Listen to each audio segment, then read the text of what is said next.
Hello, this is Gary from VR Roundtable again, here with another deep dive, and I just want to apologise for the lack of deep dives on the channel and also on the audio podcast version of this, where you can find it on iTunes and all the other podcast download places. It shouldn't be a problem, but yeah, there has been a lack of deep dives lately, and these are going to be sort of few and far between, and we might do a few in a row and then there might not be any for a while, mainly because it's just when topics pop into our head and we want to discuss them a little bit more, really. That's why we do these things. So just bear with us on that, and these will happen, these will continue to happen. It's just when we get a sort of a flash of inspiration to record an episode. So in this one I just wanted to talk about whether the future of VR is standalone headsets. This is coming off the back of Oculus Connect 4, where they announced two standalone HMDs, the Oculus Go and also the previously revealed Project Santa Cruz, which is a little bit further away than the Oculus Go. So yeah, these are two new headsets that will be coming out in sort of the near to mid-range future from Oculus. The Oculus Go will be out hopefully at the beginning of 2018. Project Santa Cruz will be going out to developers at some point in 2018, but we don't know a actual date on when there'll be consumer versions available to buy. So that's all a little bit up in the air at the moment. But yeah, on the subject of standalone HMDs, we all know that the premium VR experience at this point is tethered PC or console based headsets. The Oculus Rift, the HTC Vive and the PlayStation VR are all the pinnacle of VR experiences at the moment, and there's obvious advantages of PC or console based VR. We generally get things which are sort of experiences and games which have higher quality of graphics, better performance, and you also generally get a better sort of dedicated outside in tracking solution for the current generation of headsets. So with the Vive and the Rift, they have these the cameras and the lighthouses which track your movement. The PlayStation VR, slightly lower quality tracking, but it's still got outside in. It uses the PlayStation, the camera device which can track movement, and it's a solution that we're at the moment. On the mobile side of things, you've got the Samsung Gear VR, which doesn't have any positional tracking at all. It's only 3 degrees of freedom movement, and that's okay at the moment for mobile VR. You really have the advantages of mobile VR are the convenience, the portability, and also the cost. A lot of people already have a Samsung phone, so if they want to jump into VR, it's really only the cost of the Gear VR headset, which is really an enclosure for the phone. So you can pop that in there, and you can get that for around sort of £90, $99, around that sort of price. So in order to get a taste of VR, the Gear VR can really give you a good idea of what it's all about. It's not going to give you the best experience or even close to the best experience, but it will give you an idea of what virtual reality is. So yeah, they're the main advantages of mobile VR. Now, the disadvantages of mobile VR are the lack of positional tracking. Also, it's got very limited graphics, and also performance, because obviously, the phones have a limited amount of processing power available to them. So they have to sort of manage this effectively in order to manage things like, the heat of the phone is generating due to the CPU working overtime in order to generate these intense VR graphics and things like that. So yeah, there are a lot of disadvantages of mobile VR at the moment.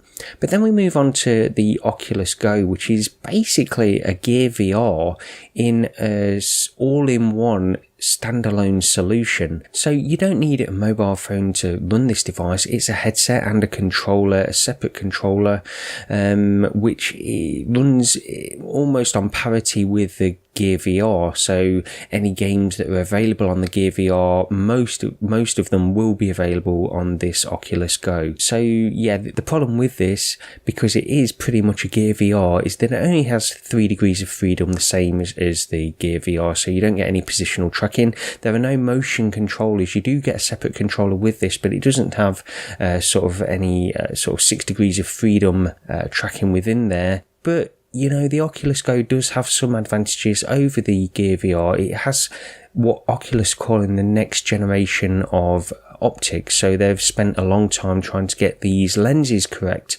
for this device. So it should give a slightly wider field of view, a clearer image within the headset, which is something, you know, I've wanted for a long time. And also, you know, this device, it's just one unit. You don't need to purchase anything else beyond this device. And it's reasonably priced in my mind at $199. So I think that's a good entry level point for mobile VR or standalone VR without the need of owning a Samsung phone. So yeah, I think this is a great idea from Oculus to bring this out.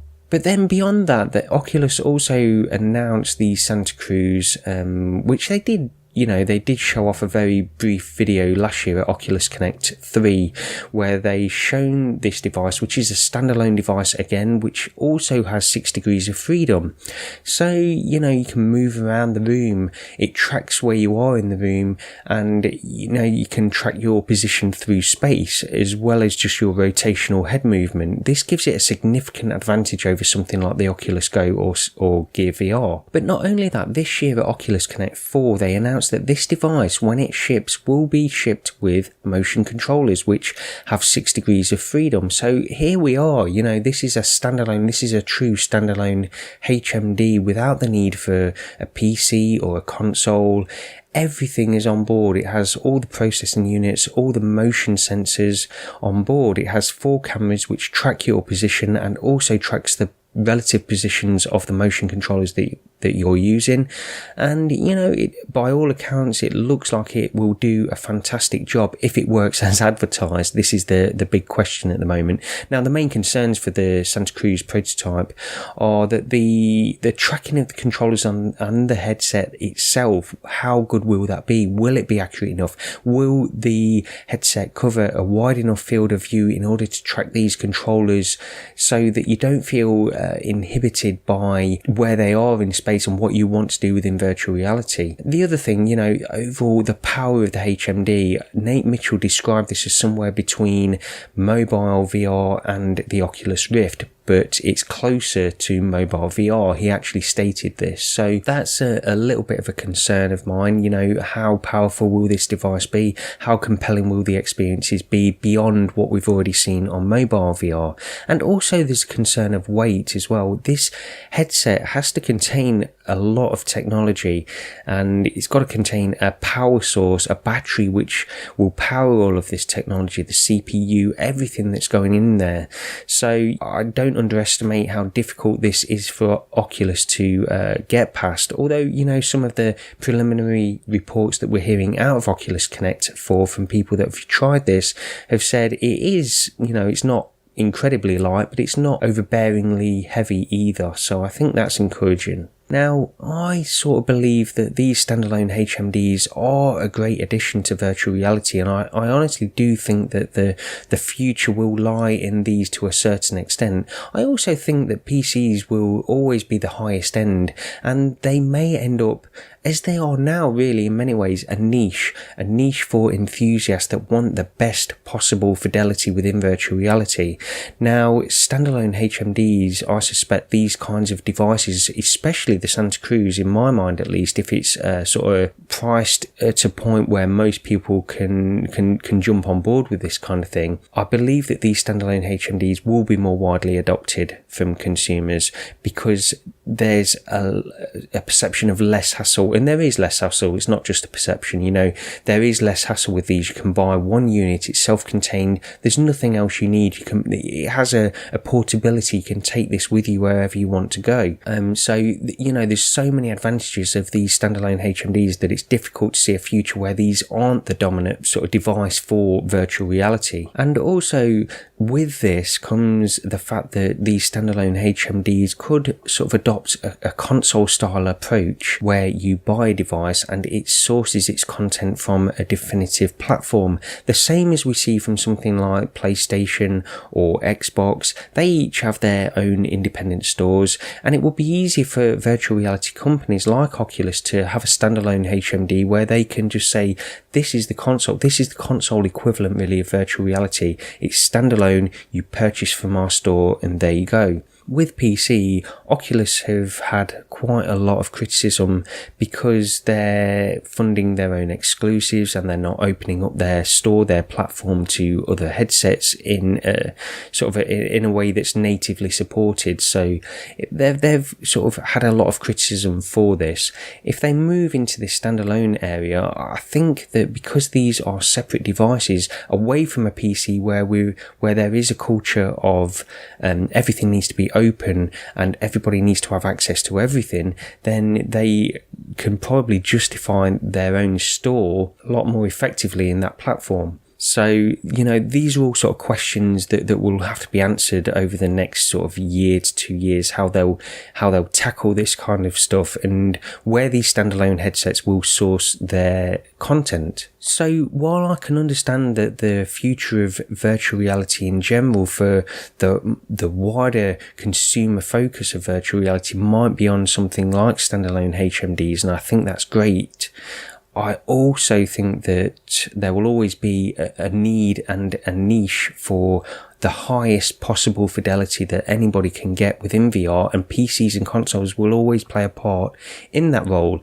Now, I don't expect it to always be tethered where, virtual reality headsets will have to have a cable that goes from the headset down to the PC. I think we'll move on very rapidly from that. Some things that we've already seen, like the TP cast, for example, and Intel are working on solutions for this as well, where you don't need a cable, but you do need to be close and sort of in line of sight of the PC, really. And I think that will sort of progress and we'll get more advanced technology in that area.